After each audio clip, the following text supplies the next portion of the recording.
بسم اللہ الرحمن الرحیم۔ السلام علیکم ناظرین، آپ دیکھ رہے ہیں ہومیوپیتھی آن لائن۔ آج ہم بات کریں گے ڈینگی بخار کے بارے میں کہ ڈینگی بخار کیسے ہوتا ہے، اس کی کیا کیا علامات ہیں اور انسانی جسم پر اس کے کیا اثرات ہوتے ہیں، اور ہومیوپیتھک میں ڈینگی بخار کے لیے کون کون سی میڈیسن استعمال ہوتی ہے۔ تو دوستو، جیسا کہ ہم سب جانتے ہیں، ڈینگی بخار مچھر کے کاٹنے کی وجہ سے ہوتا ہے۔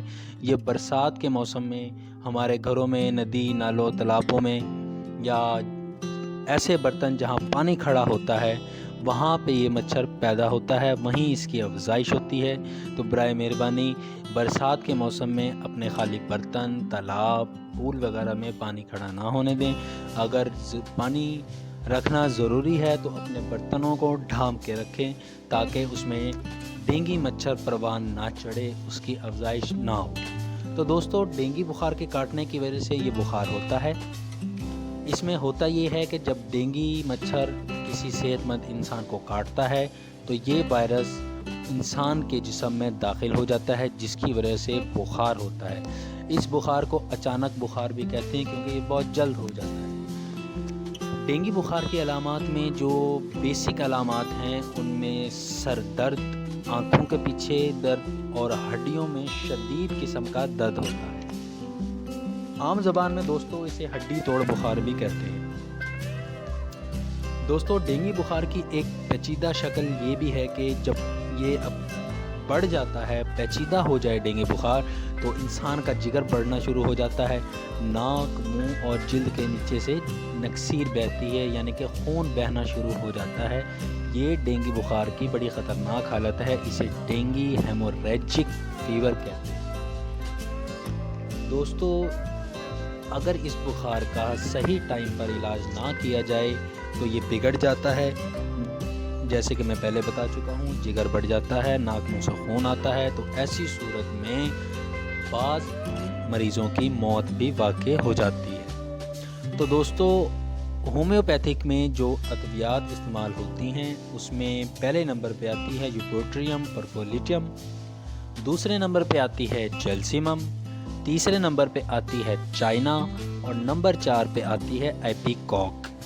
دوستو، یوپیٹریم پرفولیٹم شدید ہڈیوں کے ساتھ ڈینگی بخار کے لیے سب سے بہترین قدرتی دوائی ہے۔ یہ دوائی درد سے فوراً آرام دلاتی ہے۔ دوستو، جیسے کہ میں نے بتایا کہ ہومیوپیتھک میں تمام دوائیاں جو استعمال ہوتی ہیں وہ قدرتی ہوتی ہیں۔ یہ قدرتی جڑی بوٹیوں سے بنائی جاتی ہیں، ان کا کسی قسم کا کوئی سائیڈ ایفیکٹ نہیں ہوتا۔ یہ اپنا کام بہت اچھے سے کرتی ہیں، تھوڑا سلو کرتی ہیں، یہ ہمارے امیون سسٹم کو سٹرونگ کرتی ہیں، جس کی وجہ سے مرض مکمل طور پہ ختم ہوتا ہے۔ ایلوپیتھک میں کیا ہوتا ہے کہ ہائی پوٹینسی میڈیسن دے کر اس مرض کو دبا دیا جاتا ہے، لیکن دیکھنے میں تو مریض صحت مند ہو جاتا ہے، لیکن اصل میں مریض صحت مند نہیں ہوتا، اس کا مرض دب جاتا ہے۔ جب یہ مرض دوبارہ ہوتا ہے تو بہت بری شکل میں سامنے آتا ہے۔ تو دوستو، جو دوسری میڈیسن اس میں آتی ہے جیلسیمم کو اس وقت تجویز کیا جاتا ہے جب ڈینگی بخار میں آنکھوں میں شدید درد، آنکھوں کے پیچھے شدید درد ہوتا ہے اور بھاری پن کے ساتھ ہو تو جیلسیمم دی جاتی ہے۔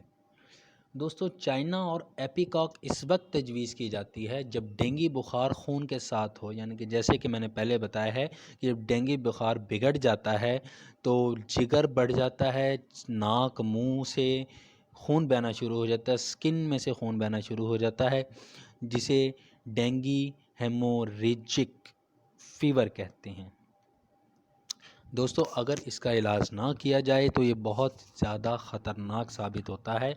پاکستان میں ڈینگی کی وجہ سے کئی اموات ہو جاتی ہیں۔ اب جیسے آگے برسات کا موسم آ رہا ہے تو ڈینگی فیور بہت بری طرح پھیلتا ہے۔ تو دوستو، احتیاط علاج سے بہتر ہوتی ہے، تو برائے مہربانی آپ احتیاط کریں، اپنے پانی کے برتنوں کو ڈھانپ کے رکھیں۔